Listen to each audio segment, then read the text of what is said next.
Good morning students.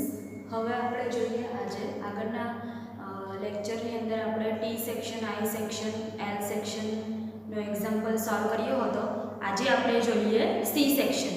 C સેક્શનને આપણે generally channel section પણ કહેવાય છે, એટલે કે C section is also known as the channel section. Okay, so એક્ઝામ્પલની અંદર તમને ડેટા આપ્યો છે. ડેટા કંઈક આવો છે: find moment of inertia to given the channel section, એટલે કે આપેલ સેક્શન, આપેલ ચેનલ સેક્શન માટે જડત્વ ધ્રુવણ શોધો. તમને અહીંયા સ્પેસિફાઈ નથી કર્યું કે એક્સ એક્સ કે વાય એક્સિસ ઉપર લેવાનું છે. જ્યારે પણ એવું સ્પેસિફિકેશન નહીં આપ્યું હોય ત્યારે આપણે શું કરવાનું? બંને એક્સિસ ઉપર આપણે કેલ્ક્યુલેશન કરશું, ગણતરી કરશું. બરાબર?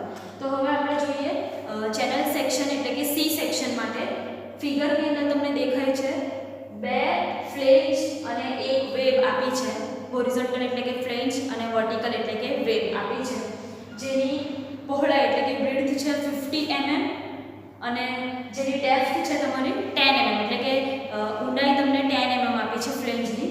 જ્યારે તમે આખી સી સેક્શનની અંદર જે હાઈટ છે એ તમને 100 mm આપી છે, એટલે કે depth of C section or channel section is 100 mm.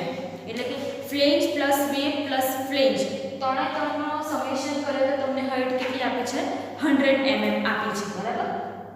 હવે ચેનલ સેક્શનની અંદર સેન્ટર ઓફ ગ્રેવિટી પોઈન્ટ આપણે આગળ જોઈએ જ ગયા છે આગળના લેક્ચરની અંદર કે એનો સેન્ટર ઓફ ગ્રેવિટી પોઈન્ટ બહાર તરફ આવશે, જેમાં વાય એક્સિસ જે છે એટલે કે વર્ટિકલ એક્સિસ છે તમારો, એને જો મેં સી સેક્શનમાં કટ કરું અને બંને તરફ મેં જોઉં, કાં તો તમે અહીંયા લઈ શકો ક્યાં તો અહીંયા લઈ શકો, ડિપેન્ડ્સ ઓન યુ, તમારા ઉપર આધારિત છે. તો તમને સી સેક્શનના બંને પાર્ટ સેમ નહીં જોવા મળશે. ઓકે, જ્યારે હું હોરિઝોન્ટલ એટલે કે એક્સ એક્સ એક્સિસ લઉં છું, જો મેં વચ્ચેથી કટ કરું તો મને અપર પોર્શન અને લોઅર પોર્શન એટલે કે ઉપરનો ભાગ અને નીચેનો ભાગ મને સેમ જોવા મળશે. એટલા માટે C section A x x axis ઉપર શું છે? સિમેટ્રિક છે, જ્યારે વાય એક્સિસ ઉપર સિમેટ્રિક નથી. ઓકે, સો અહીંયા લખ્યું છે the given section is symmetrical about the x x axis, એટલે કે આપણને ડાયરેક્ટલી વાય બારની વેલ્યુ મળશે. હવે વાય બાર શોધવા માટે મારે શું કરવાનું? ફર્સ્ટ જે હાઈટ આપી છે 100 mm ડિવાઇડેડ બાય 2, જે આપણે આગળ કન્ટિન્યુ કર્યું છે, તો y bar is equal to answer શું હશે? Total 50 mm. Okay, so 50 mm મળી ગયો છે. હવે જોવાનું આપણે ત્રણ પાર્ટની અંદર એમઆઈ કેલ્ક્યુલેશન કરવાનું છે. જડત્વ ધ્રુવના ત્રણ પાર્ટમાં, ફર્સ્ટ, સેકન્ડ અને થર્ડ. ઓકે, તો ફર્સ્ટ પાર્ટ મેં અહીંયા કન્ટિન્યુ કર્યું છે એટલે આ પાર્ટ એ અલગ થઈ ગયો તમારો. સેકન્ડ પાર્ટ તમારો અહીંયાથી સ્ટાર્ટ થશે અને અહીંયા પૂરો થશે. જ્યારે થર્ડ પાર્ટ જે છે તે આટલે સુધી છે, એટલા માટે આપણે આટલું કેલ્ક્યુલેશન કરવાનું છે. રાઈટ? હવે જોઈએ 1, 2 and 3 થર્ડ પાર્ટ માટે આપણે કેલ્ક્યુલેશન કરીએ. તો ફર્સ્ટ આપણે શું શોધવાનું છે? x બાર. તો calculate the x bar. Value શું થશે તમારી ફર્સ્ટ પાર્ટ માટે? એરિયા 1. એરિયા 1 એટલે કે આટલો પોર્શન લેવાનો છે મને, લંબાઈ ગુણ્યા પહોળાઈ, એટલે કે length multiply by breadth. Length કેટલી આપેલી છે? 10 mm અને બ્રેડથ કેટલી છે? 50. તો આન્સર થશે તમારો 10 multiply by 50, it means 500 mm square. Next જોઈએ આપણે x1. સો x1 મને કઈ જગ્યાએ મળશે? જો મેં એક રેફરન્સ લાઈન અહીંયા ડ્રો કરું, આ થઈ તમારી એક રેફરન્સ લાઈન. ઓકે, તો અહીંયાથી મેં x1 લેવું તો જે મોટી મેક્સિમમ વેલ્યુ છે which is 50 mm, આ તમારી થશે લાઈક 10 mm. ઓકે, આ પણ 50. તો મેક્સિમમ વેલ્યુ x1 માટે લઈએ આપણે, ફર્સ્ટ પાર્ટ માટે, પહેલા પાર્ટ માટે લઈએ તો 50 ભાગ્યા 2. ઓકે, એટલે કે 50 divided by 2, it means 25 mm થશે. બરાબર? નેક્સ્ટ જોઈએ આપણે એરિયા 2. તો એરિયા 2 મને આટલો જોઈશે, ઓન્લી ધીસ એરિયા. ઓકે, સો આટલા વેલ્યુ માટે મને જોઈશે. તમે જોઈ શકો છો આખી હાઈટ તમારી 100 છે, મને આટલો પાર્ટ જોઈતો હોય તો 100 માઇનસ 10 માઇનસ 10 2 ટાઈમ્સ મારે સેપરેટ કરવું પડશે 100 માટે, subtraction. Okay, so 100 minus 10 minus 10, it means total value તમારી કેટલી આવશે? 80. So area 2 is 80 multiply by એની વિડ્થ એટલે કે પહોળાઈ કેટલી છે? 10.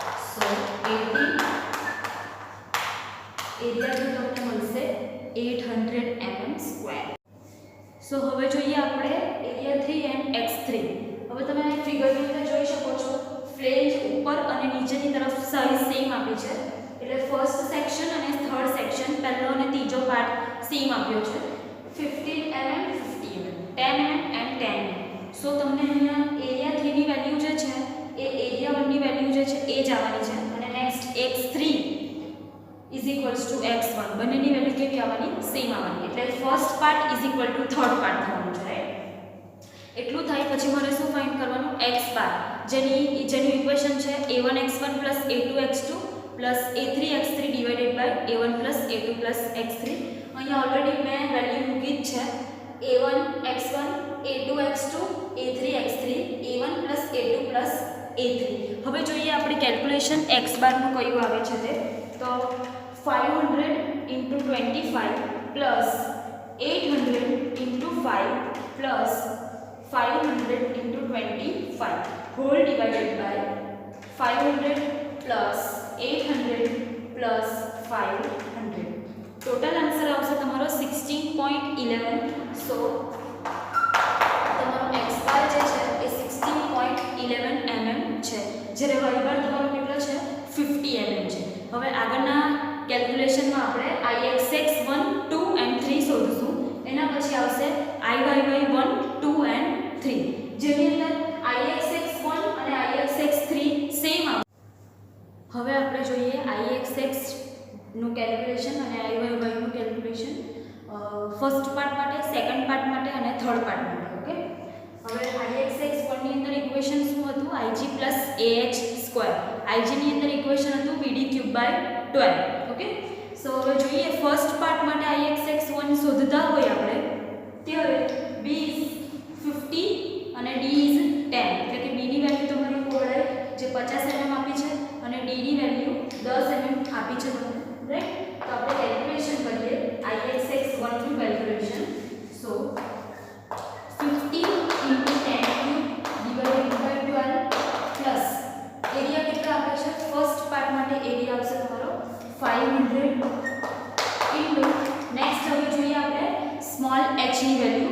So first value find out કરવા માટે, ફર્સ્ટ પાર્ટ માટે h શોધવા માટે આપણે શું કરીશું? y બાર અને y1 નો ડિફરન્સ. હવે આપણી પાસે y1 અવેલેબલ નથી, પણ હાઈટ જે છે તમારી એ ફર્સ્ટ પાર્ટનો હાફ ડિસ્ટન્સ ત્યાંથી લઈને cg સુધીનું અંતર છે. આ વેલ્યુ આપણી પાસે કેટલી થવાની? આ જ થવાની એઝ ઇટ ઇઝ જે y બાર છે તે. સો y બારમાંથી મેં હાફ વેલ્યુ એટલે કે 10/2 એટલે કે 5 મેં માઈનસ કરું તો મને શું મળશે? h1 ની વેલ્યુ મળશે. So this is h1. જે વેલ્યુ h1 ની આવી છે એ જ તમારી h3 એટલે કે પાર્ટ 3 માં પણ આવશે, રાઈટ? સો સિમ્પલ અહીંયા શું યાદ રાખવાનું?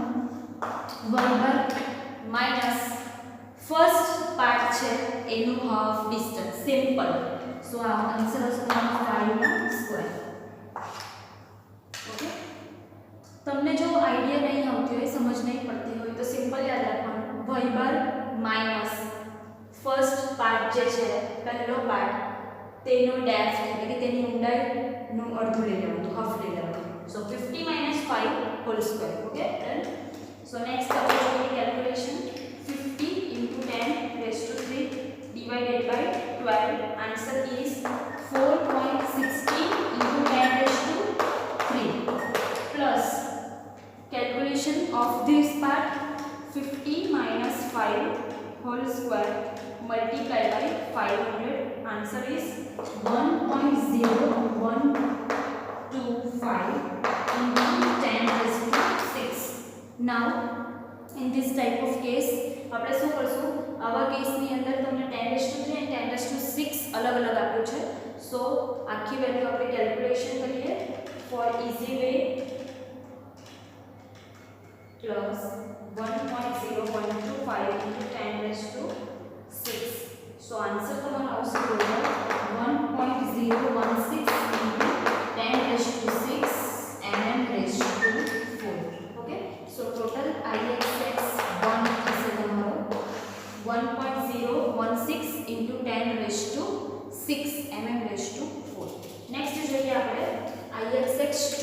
સો ixx2 ની અંદર b ની વેલ્યુ આપી છે તમને 10 mm વિચ ઇઝ થિકનેસ એટલે કે જાડાઈ થિકનેસ આપી છે અને d ની વેલ્યુ તમારી અહીંયાથી લઈને અહીંયા સુધી કાઉન્ટ થશે ઓકે સો 100 ટોટલ વેલ્યુ છે એમાંથી -10 એન્ડ -10 કરો ઇટ મીન્સ 80 મળશે તમને સો b is 10 and b is 80 divided by 12 so 10 multiplied by 80 cube divided by 12 plus area is a so 800 which is also calculated next જોઈએ h so h ની અંદર again મારે શું કરવાનું જે વાયબર છે ત્યાંથી હાફ ડિસ્ટન્સ લઈએ આપણે હાફ ઓફ ધીસ સેક્શન 2 હવે તમે જોઈ શકો છો સેન્ટર ઓફ ગ્રેવિટી પોઈન્ટ વચ્ચેથી જ પાસ થાય છે અને વાયબર જે છે આ જ ડિસ્ટન્સ છે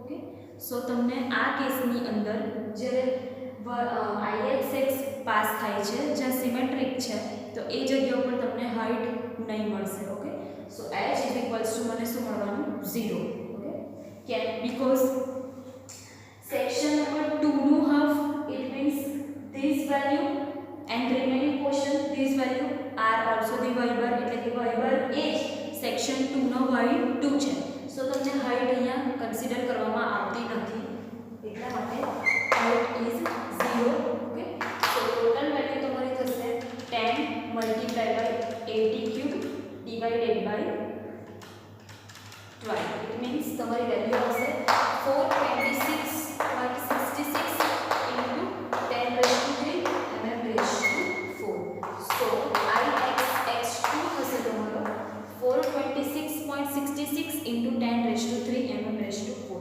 next is ixx3 ફિગરની અંદર તમે જુઓ ચેનલ સેક્શનમાં અપર ફ્લેંજ અને બોટમ ફ્લેંજ આર સેમ એટલે કે ઉપરની ફ્લેંજ અને નીચેની સેમ આપેલી છે તમને જેમાં સાઇઝ તમને સેમ મેન્શન કરીએ છે 50 and 10 so ixx3 is equals to ixx1 so અહીંયા તમને ixx1 ની વેલ્યુ એ જ તમારી ixx3 ની વેલ્યુ થવાની છે right so ixx3 is equal to 1.016 into 10 raised to 6 mm raised to 4 and total ixx જોઈએ આપણે ixx1 plus 2 plus 3 so summation of 1.016 into 10 raised to 6 plus this value 426.66 into 10 raised to 3 plus again ixx3 which is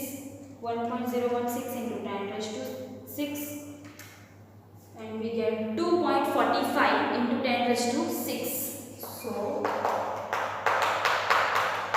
total ixx is equals to 2.45 into 10 raised to 6 mm raised to 4 હવે જોઈએ આપણે iy નું calculation જેમાં yy1 2 and 3 નું calculation જોઈએ સો iy ની અંદર ig ની વેલ્યુ આવશે તમારી db³/12 અને એક્સેસમાં આપણે જોયું છે તે પ્રમાણે bd³/12 સો ફર્સ્ટ પાર્ટની અંદર d કેટલો થશે 10 અને b 50 સો વેલ્યુ આપણે મૂકીએ 10 * 50 cube divided by 12 plus area તમારો કેટલો થશે ફર્સ્ટ પાર્ટ માટે આપણે આગળ કેલ્ક્યુલેશન કર્યું છે એ પ્રમાણે 500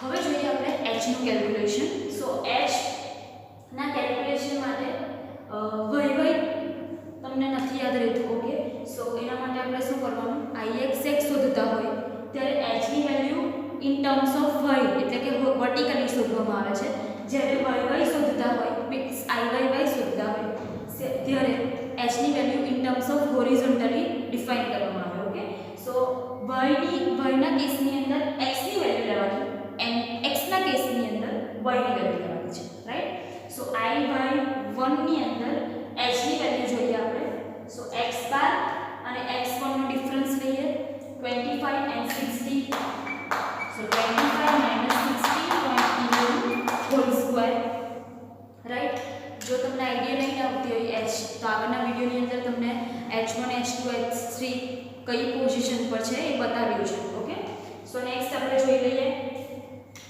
10 * 50 cube divided by 12 answer is 1. sorry 104.60 into 10 raised to 3, and this value 25 minus 16.11 whole square multiplied by 500. Answer is 500 into 25 minus 16.11 whole square.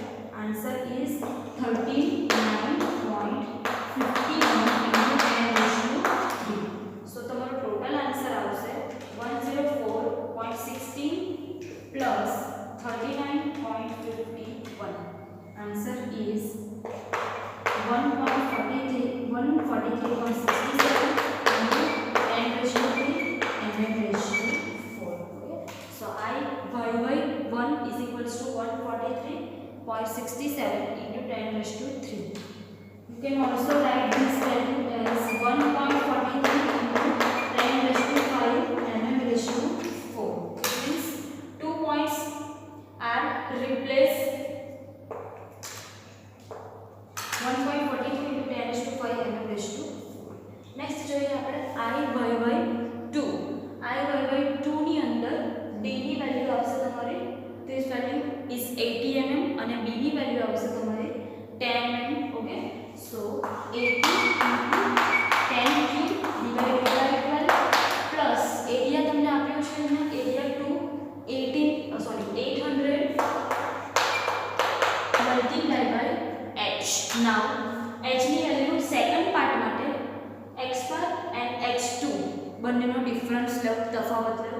So difference is 16.11 minus 5. Okay, so 16.11 minus 5 whole square. So calculation કરીએ આપણે હવે 80 into 10 cube divided by 12. Answer આવશે તમારો 6.66 into 10 raised to 3 plus this part 16.11 minus 5 whole square multiplied by 800. Answer આવશે તમારો 98.74 into 10 raised to 3 and total I/2 થશે તમારો 6.66 plus 98.74. So 105.4 and 10 raised to 3. You can also write this value as 1.05 into 10 raised to 5 and then raised to 4. તમે આ answer પણ લખી શકો, otherwise તમે આ પણ યુઝ કરી શકો. ઓકે, નેક્સ્ટ જોઈએ આપણે I/3.